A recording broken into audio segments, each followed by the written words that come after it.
Everybody. I am hoping that this video is finding you well. I'm going through and going to go over a few things about the AP exam, some changes that are going on, and some updates on information. And then I'm going to go over campaign finance, the super short version. I'll explain what I mean by that for today. So this isn't going to be a super long video, but I do want you to watch it. So first off, AP exam. What do we know? We know the AP exam is going to be way shorter than normal, and it's going to be free response. We know that. Okay, it's going to be about 45 minutes for the test.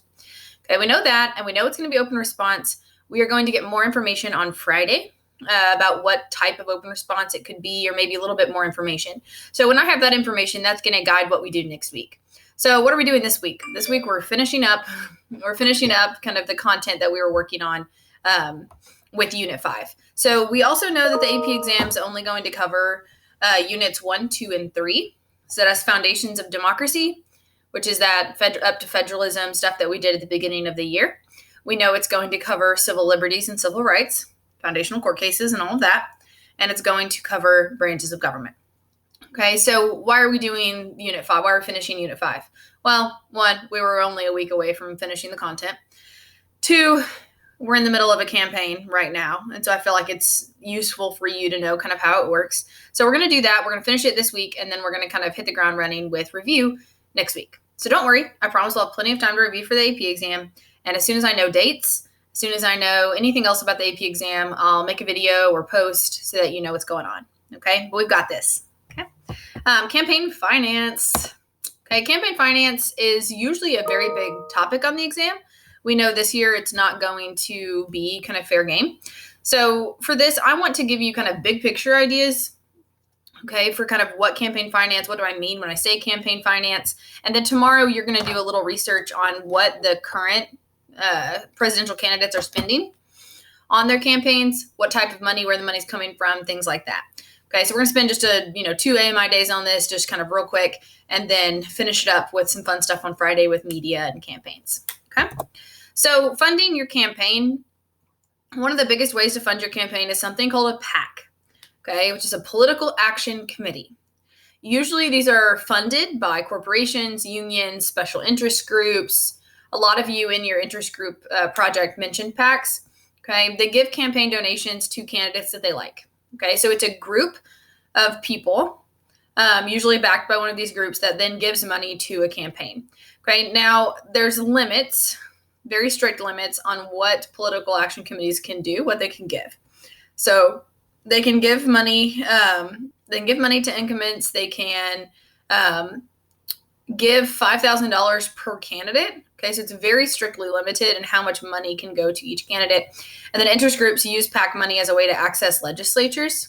Okay, so what they do is they'll give money to a campaign, for a congressional campaign or whatever, as a way to try to kind of get a foot in the door. Hey, I funded your campaign. Can we talk about this bill you're trying to create? Okay, but they're just groups. Okay, there are 2 different kind of types of money when we talk about campaign money, and this is where it gets a little kind of weird. So first thing is soft money. Okay, soft money is when you give money to kind of party building expenses or like grassroots things. It's like generic party advertising. Okay, so not advertising a candidate, but a party. There's no limits on this. There used to be no limits on this. And you could just give money to support the Republican Party or Democratic Party like as much as you wanted. Okay, soft money in this way is kind of, if now banned. I'll explain kind of what that looks like. The other thing is hard money. Hard money is money you give directly to a candidate. Hey, Mr. Joe Smith, here's this money for your campaign. Okay, it's regulated in amount. It's monitored by the Federal Election Commission. Individuals can only give about $2,600 to a candidate per election, or $32,400 to a party or committee a year. Okay, so there's, again, a lot of regulation on how much money you're allowed to give to campaigns. Okay, there's also public money. So if you're trying to fund your campaign, you could get funding through PACs. You could get funding through these 2 different types of kind of hard money, soft money, and you could get funding through public money, which is the Presidential Election Campaign Fund. Okay, so this is federal government money used for campaigns. It comes from tax returns. At the bottom of your tax return, you can choose to give to the Presidential Election Campaign Fund. Okay, it's given to nominees for both parties. and it requires like full disclosure. Like you have to explain every way you're using the money. Okay. Some presidents have not taken this money, or presidential hopefuls have not taken this money because there are a lot of regulations associated with it. So, for example, President Obama didn't take the presidential like campaign money, the public money, because he could then raise more money on his own. So that's something that can be done. Buckley versus Vallejo is a really important court case. It wasn't a required one for AP Gov.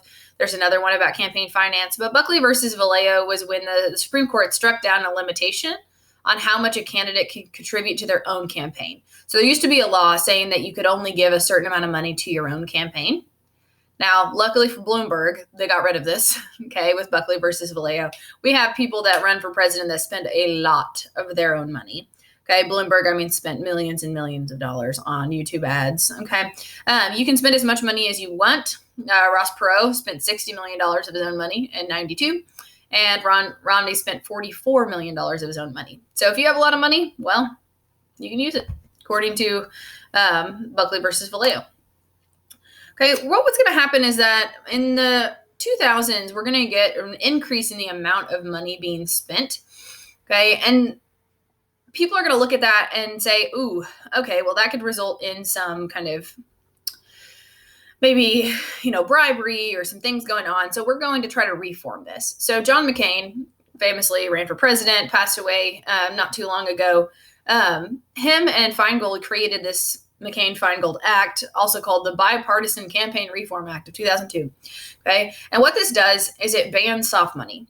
So you can donate to state and local campaigns up to $10,000 a year individual, but ads by outside interest groups to elect or defeat specific candidates can be run 30 days before primary and 60 days before the general election. Okay, what that means is that it tracks money. Okay, it tries to get rid of this kind of soft money where you're just giving money to the concept.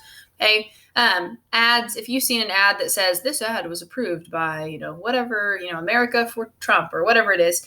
Okay, if you've heard something like that, you can run ads to elect or defeat a specific candidate, but it only can happen 30 days before the primary and 60 days before the general election.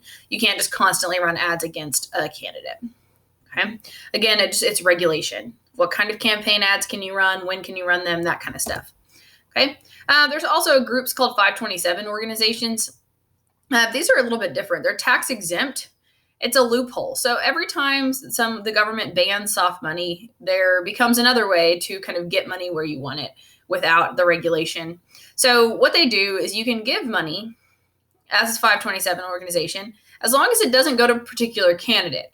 So you can run ads you can't run ads for or against a candidate, but you could create something like, America Coming Together, and you could run ads that promote, a certain type of economical, thing or whatever it is. Okay, so you can run, it's for concepts. Okay. The case that the AP Gov requires, which we know isn't going to show up on the exam this year, is, you've heard me mention it a couple times, probably Citizens United versus FEC, which is the Federal Election Commission. What happens is the federal government tries to regulate how much money other groups can spend on campaign ads. And what they say is that, okay, well, we can't really limit this because it's freedom of kind of speech to be able to give to campaigns. And so we're going to say that you can spend as much money on campaign ads without limit as long as you do not coordinate with the campaign. So you cannot work directly with a candidate as a corporation or a union or a group and then run ads that they want. You can't do that. You have to not coordinate with the campaign. Now, this is really, really hard to actually verify. Like, what is coordination? If I'm best buds with the person that's running for president and I have a corporation and I want to run ads, like if I just happen to see him when I'm golfing, like, is that coordination? Okay, it gets really kind of messy. There's also the freedomnow.org versus Federal Election Commission case, which leads to the creation of something called a super PAC. Okay, super PACs are different than regular PACs, political action committees, because as we went through in the first slide, political action committees are limited in the amount of money they can raise. Okay, super PACs are not. So with this court case, it pretty much eliminates a lot of the earlier restrictions, and now you can raise and spend unlimited amounts of money. You have to report it quarterly or monthly, and you can say what you want in ads as long as you don't coordinate with a campaign. So this freedomnow.org versus FEC is why we have an insane amount of money spent on campaigns every election cycle. Okay, so tomorrow you're going to be doing a little bit of research into exactly how much. When I say an insane amount of money, what do I mean by that? Okay, we're going to see how much these candidates are spending. If you're a little confused about campaign finance, that's expected. The biggest takeaway here is that over time, they have created different regulations on spending in campaigns. And pretty much every time the government does that, there's either a court case or a way around it.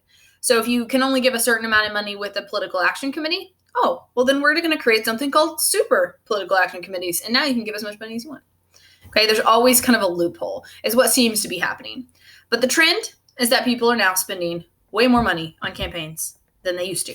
Okay, and the next thing is that if you have time, I would highly suggest watching this very short 2.5 minute video about Stephen Colbert and his super PAC he creates.